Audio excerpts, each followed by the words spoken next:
दोस्तों नमस्कार, मैं Rajneesh Kumar PVR aquaculture farm से।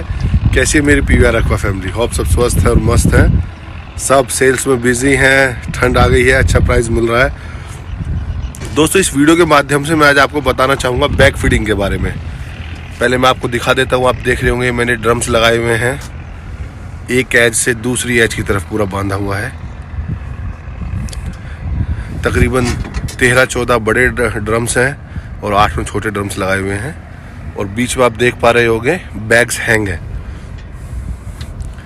दोस्तों इस पद्धति को कहते हैं बैग फीडिंग। ये अगर आपका वाटर लेवल कम है, एग्जाम्पल 5 फीट है, तो आप 2 बैम्बू को क्रॉस में टाई करके उसमें भी हैंग कर सकते हैं। मेरी इसकी विड्थ ज़्यादा थी तो मैंने ये ड्रम्स लगा दिए कि जिससे कि जो बैग्स हैं वो बहुत ज़्यादा नीचे हैंग ना हो, या कहेंगे ज़मीन में जाके ना टिके। इस जगह जहाँ पे मैं हूँ यहाँ पे वाटर डेप्थ है 8-9 फीट वाटर डेप्थ है एवरेज। तो बैग फीडिंग का पर्पस क्या है दोस्तों? एक तो ये मैंने कोल्ड सीजन में इम्प्लीमेंट किया है। उसका मेन रीज़न क्या है कि मछलियाँ जो अपर सतह रहेगी हमारी 1-2 फीट, वहाँ पे ज़्यादा पानी ठंडा रहेगा, नीचे एवरेज वो रहेगा। तो बैग हमारा 1-2 फीट नीचे लटका रहेगा, और उसमें हमने 1 एकड़ में एवरेज 3 से 4 बैग, और हर बैग में मिनिमम 16 से 20 होल्स। और होल्स आप स्क्रू ड्राइवर से भी कर सकते हैं, आयरन रोड से भी कर सकते हैं, या आप पोटैटो या टोमेटो के बैग्स आते हैं वो भी यूज़ कर सकते हैं, इवन फीड के बैग भी यूज़ कर सकते हैं। और 1 एकड़ में जितना भी आप फीडिंग करा रहे थे कोल्ड सीजन में उसको 1/4 कर दीजिए। 100 kg करा रहे थे तो 25 kg कर दीजिए, और 4 बैग में 6-6 kg आप हैंग कर दीजिए। इसमें कुछ हो सकता है मार्जिनली आपका लॉस भी हो, 10-20% जो होल से वो जो हमारा फीड बचेगा, जो कंज्यूम नहीं होगा, वाटर मिक्स हो जाएगा, but no need to worry. ठंड में वो आपका फर्मेंटेशन के लिए भी बड़ा हेल्पफुल रहेगा। एक तो मेन बेनिफिट क्या रहेगा, कंटिन्यूस फीडिंग मार्जिनली फिशेस को मिलती रहेगी, और ये बहुत ही अच्छी प्रैक्टिस है। ये जस्ट मैंने अभी स्टार्ट किया अपने फार्म पे, और ये जस्ट ठंड के मौसम में देख रहा हूँ। अदरवाइज तो मैं सिंकिंग और फ्लोटिंग दोनों कॉम्बिनेशन करके खिलाता हूँ ड्रम्स में रख के। मैं अभी रिसेंटली आंध्रा विजिट करके आया था, तो वहाँ पे मैंने 4-5 फार्म्स पे यही प्रैक्टिस देखी। वो बेस्ट प्रैक्टिस क्या करते हैं, 1 टाइम बैग फीडिंग कराते हैं केवल राइस ब्रान और मस्टर्ड ऑयल केक, और दूसरे टाइम वो सिंकिंग फीड खिलाते हैं। सिंकिंग फीड को भी बैग में दे देते हैं। ये मैंने कई सारे फार्म्स पे ऑब्जर्व किया है। तो दोस्तों बैग फीडिंग का बेनिफिट ये है, एक तो आपका जो सिंकिंग फ्लोटिंग फीड है वो compare to sinking feed costly आता है।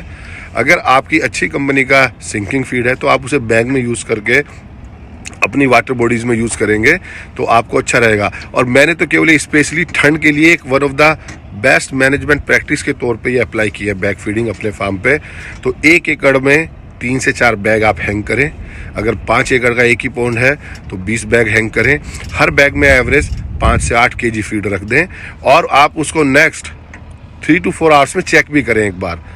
1-2 दिन में फिश को पता चल जाता है यहाँ पे बैग है, यहाँ फीड अवेलेबल है, वो आती है कंज्यूम करती है, लेकिन आप उसको चेक करते रहें। आप अगर चेक नहीं करेंगे तो आपको ये डिसाइड नहीं कर पाएंगे कि सारा वाटर में डिजोल्व तो नहीं हो रहा है।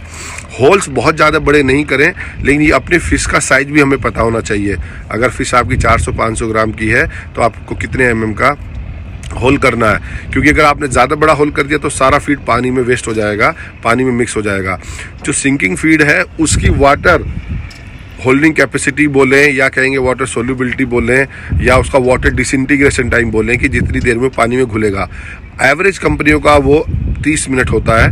तो 30 मिनट में फीड एक मछली 1-2 दिन में आके उस सेम लोकेशन पे कंज्यूम कर लेती है। सिंकिंग फीड में हमें यही सबसे ज़्यादा देखना है कि वो पानी में कितनी देर में डिजोल्व हो जाता है, उसकी अपर लेयर कितनी देर में डिजोल्व हो जाती है। फ्लोटिंग फूड तो आपको दिखता रहता है, फ्लोटिंग फीड वाटर को कंज्यूम करता रहता है और स्वेलन मतलब फूलता रहता है, लेकिन सिंकिंग में ये कैलिबर या फैसिलिटी उस फीड में नहीं होती। तो ये हमें रीचेक करना पड़ता है। जो बंदे ड्रम्स में भी खिलाते हैं तो मैं भी कभी कभी फ्रीक्वेंट चेक करता रहता हूँ कि मेरा ड्रम का फीड कितनी देर में कंज्यूम हो जा रहा है, कितना उसमें और लेफ्ट ओवर बच जा रहा है। तो आप उसको अपने अकॉर्डिंग ऑप्टिमाइज कर सकते हैं। और बैग फीडिंग एक कॉन्सेप्ट है फीड कॉस्ट को ऑप्टिमाइजेशन का। तो दोस्तों जो भी अच्छे फार्मर्स हैं वो ज़्यादा से ज़्यादा फार्म विजिट करें, उनकी प्रैक्टिसेस को अपने फार्म पे जो अच्छी प्रैक्टिस है उसको इम्प्लीमेंट करें, और फीड कॉस्ट मैनेजमेंट पे सबसे ज़्यादा फोकस करें, क्योंकि सबसे ज़्यादा आपके पैसे फीड में ही लगते हैं। धन्यवाद, बने रहे PVR एक्वा यूट्यूब चैनल पर।